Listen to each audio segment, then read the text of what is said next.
Oman কাজের visa ও শ্রম বাজারের সর্বশেষ আপডেট দেওয়া হল। ১. সাধারণ কাজের ভিসার বর্তমান পরিস্থিতি। স্থগিতাদেশ ও সংস্কার। 2023 সালের শেষ দিক থেকে বাংলাদেশিদের জন্য ওমানের নতুন সাধারণ, অদক্ষ ও আধাদক্ষ কাজের ভিসা মূলত স্থগিত রাখা হয়েছিল।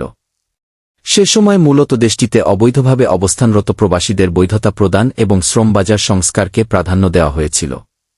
নতুন খোলার আলোচনা চলতি বছরের শুরুতে জানুয়ারি 2026 সৌদি আরবে অনুষ্ঠিত গ্লোবাল লেবার মার্কেট কনফারেন্সের সাইডলাইনে ওমানের শ্রমমন্ত্রীর সাথে বাংলাদেশ সরকারের উচ্চ পর্যায়ের বৈঠক হয়।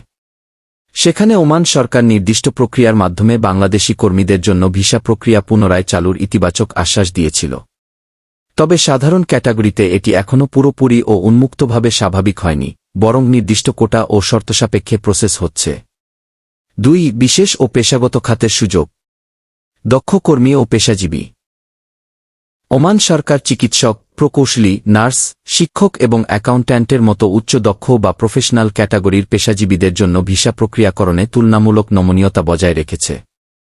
নির্দিষ্ট খাতের কোটা। সম্প্রতি ওমানের বিভিন্ন প্রদেশে কৃষি অ্যাসোসিয়েশন বা নিবন্ধিত খামারগুলোর অধীনে নির্দিষ্ট কিছু কর্মী নেওয়ার প্রক্রিয়া ও কোটা বরাদ্দ নিয়ে কার্যক্রম পরিচালিত হচ্ছে। ৩. অন্যান্য গুরুত্বপূর্ণ আপডেট। ভিসা জালিয়াতি ও দালাল চক্র থেকে সাবধান। ভিসা বন্ধ থাকার এই সুযোগটি কাজে লাগিয়ে কিছু অসাধু চক্র ও দালাল মিথ্যা প্রলোভন দেখিয়ে থাকে। যে কোনো ভিসার জন্য টাকা লেনদেন বা কাগজপত্র জমা দেওয়ার আগে অবশ্যই রয়্যাল ওমান পুলিশ, ওয়াপ বা ওমানের শ্রম মন্ত্রণালয়, মিনিস্ট্রি অব লেবর এবং জনশক্তি কর্মসংস্থান ও প্রশিক্ষণ ব্যুরো BMET এর মাধ্যম বা সরকারি চ্যানেল যাচাই করে নেওয়া উচিত। পর্যটক ও ভিজিট ভিসা। ওমান সম্প্রতি পর্যটন খাতকে এগিয়ে নিতে বিভিন্ন নিয়মে পরিবর্তন এনেছে।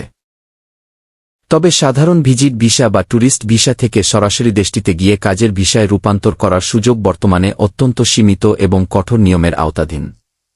ওমান সংক্রান্ত আপনার কিছু নির্দিষ্ট কোনো পেশা, কোম্পানি বা অন্য কোনো নির্দিষ্ট বিষয়ে বিস্তারিত জানার প্রয়োজন আছে?